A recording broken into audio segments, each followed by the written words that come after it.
Hi, my name is Dr. Wellens, and today I'm going to discuss a topic of plantar fasciitis and what's new and exciting in the world of plantar fasciitis.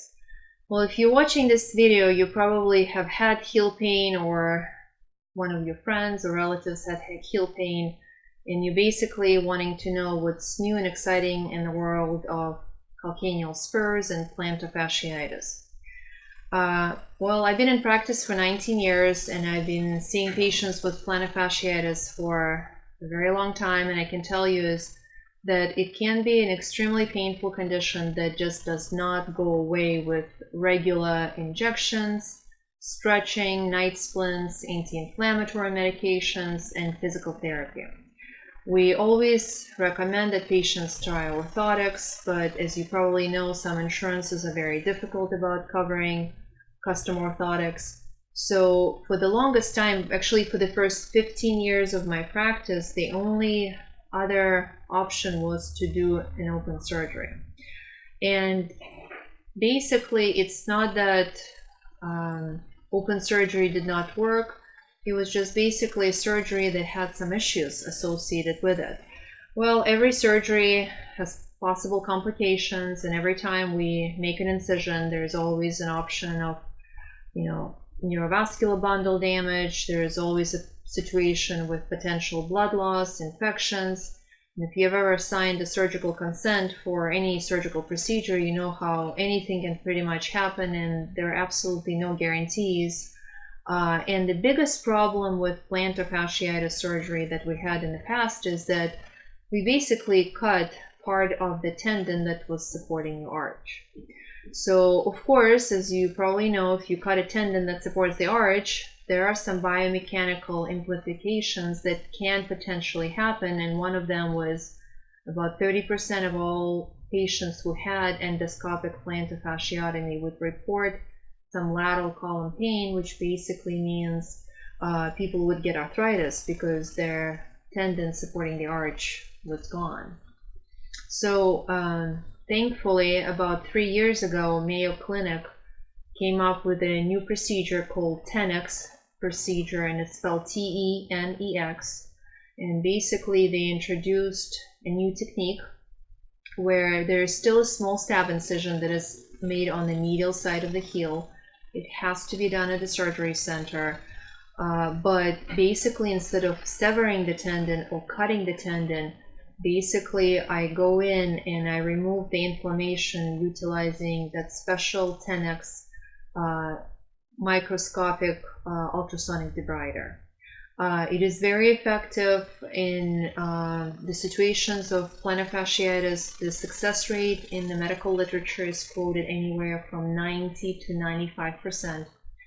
And there are definitely large advantages to this procedure because not only that it's minimally invasive and we preserve the anatomical alignment of the foot, but also there's no stitches. You only have to wear a walking boot for about 7 to 10 days. I always require physical therapy after this procedure, and Mayo Clinic actually recommends that we order physical therapy for it. But the biggest advantage is that we preserve the anatomical alignment of the foot. So we do not sever the tendon, we do not cut plantar fascia. So again, this was my attraction towards utilizing Tenex Procedure in my practice. And I can tell you is that with Google and all the internet resources, I'm not surprised that people come from 2-3 hours away to have this procedure done, because if you look at the reviews of the old endoscopic plantar fasciotomy surgery, the results were unpredictable. And unfortunately, some people got better, but there was a very small percentage of people that got worse.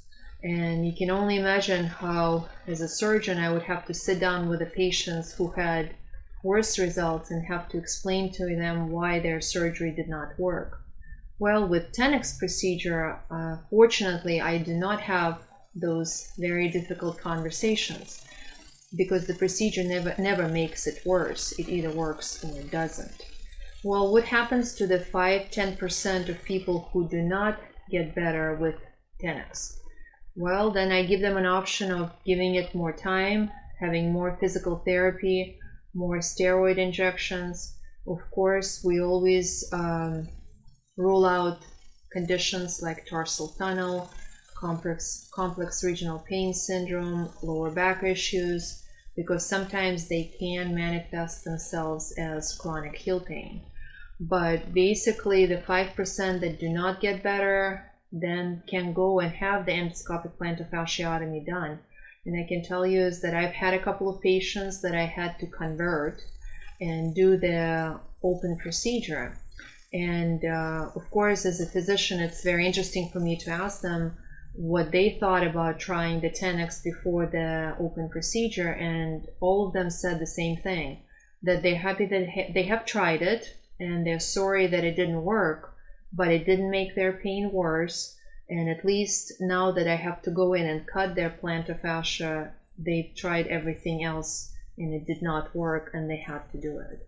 So of course, I am a big believer. I have great respect towards Mayo Clinic, and I have attended multiple seminars and lectures, and other physicians from all over the country had very positive response to the Tenex plantar fascia treatment, and I definitely stand by it, and I'm going to continue doing it unless there's something new and better that comes out along.